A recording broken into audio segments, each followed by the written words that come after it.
अब स्टार्ट हुआ ना।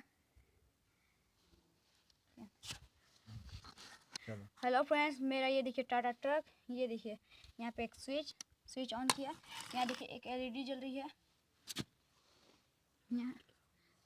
यहाँ देखिए एक एलईडी जल रही है। ओके, इस एलईडी से हमें ये पता चलता है कि इसके अंदर पावर जा रही है।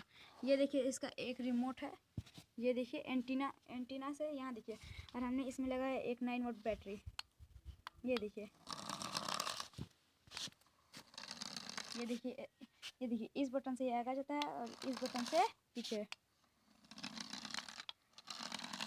ये देखिए इस बटन से ये बैक भी हो रहा है।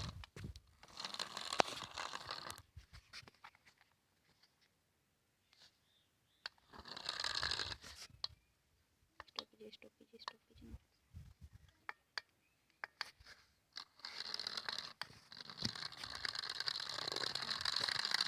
देखिएगा, अब हम इसे बैक करेंगे। ये इससे बैक कुछ फंस गया।